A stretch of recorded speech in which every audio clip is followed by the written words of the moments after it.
ನಮಸ್ತೆ ವೀಕ್ಷಕರೇ. ಗುರುಗಳೇ, ತುಂಬ ದುಡಿತಾ ಇದ್ದೀನಿ, ದುಡಿದ್ರೂ ಕೂಡ ಕೈಗೆ ₹1 ಹತ್ತಾ ಇಲ್ಲ. ಸಾಲ ಮೇಲೆ ಸಾಲ ಆಗ್ತಾ ಇದೆ ಗುರುಗಳೇ. ಏನು ಮಾಡಬೇಕು ಅಂತ ತುಂಬ ಟೆನ್ಷನಲ್ಲಿದ್ದೀವಿ. ಸಂಬಳ ಬಂದರೂ ಕೈಗೆ ಹತ್ತಾ ಇಲ್ಲ ಗುರುಗಳೇ. ಮನೆಯಲ್ಲಿ ಖರ್ಚು ಮೇಲೆ ಖರ್ಚು. ಎಷ್ಟು ದುಡಿತಾ ಇದ್ದೀನಿ, ₹1 ಉಳಿತಾಯ ಆಗ್ತಾ ಇಲ್ಲ ಅಂತ ಟೆನ್ಷನಲ್ಲಿ ಇರ್ತೀರಿ. ನಾನು ಒಂದು ಸರಳವಾದಂಥ ಮನೆಯಲ್ಲೇ ಮಾಡುವಂಥ ಒಂದು ತಂತ್ರವನ್ನು ತಿಳಿಸ್ಕೊಡ್ತೇನೆ. ವೀಕ್ಷಕರೇ, ನೀವು ದುಡ್ದಂಥ ಹಣದಲ್ಲಿ ಒಂದು ₹10 ನೋಟನ್ನು ತಗೋಬೇಕು. ಒಂದು ಚಕ್ಕೆಯನ್ನು ತಗೋಬೇಕು ವೀಕ್ಷಕರೇ. ತಗೊಂಡು ಆ ಚಕ್ಕೆ ಮೇಲೆ ಓಂ ಕ್ಲೀಂ ಲಕ್ಷ್ಮೀ ವಶಂ ಅಂತ ಬರೆದು ಆ ನೋಟ್ನಲ್ಲಿ ಸುತ್ತಬೇಕು. ಸುತ್ತಿ ವೀಕ್ಷಕರೇ, ನಿಮ್ಮ ಪರ್ಸಲ್ಲಿ, ನಿಮ್ಮ ಬ್ಯಾಗಲ್ಲಿ ಅಥವಾ ನಿಮ್ಮ ಜೇಬಲ್ಲಾದರೂ ಇಟ್ಕೋಬೋದು. ಇಟ್ಕೊಳ್ಳಿ. ನಿಮಗೇನು ದುಡ್ಡಿಂದು ಖರ್ಚು ಮೇಲೆ ಖರ್ಚಾಗ್ತಾ ಇದೆ, ₹1 ಉಳಿತಾಯ ಇಲ್ಲ ಅಂದರೆ ಅವೆಲ್ಲ ಸಮಸ್ಯೆ ಪರಿಹಾರ ಆಗುತ್ತೆ. ನಿಮ್ಮ ಕೈಯಲ್ಲಿ 4 ಕಾಸು ಓಡಾಡುತ್ತೆ.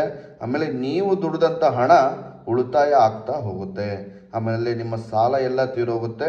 ಮಾಡಿ. ನಮಸ್ಕಾರ.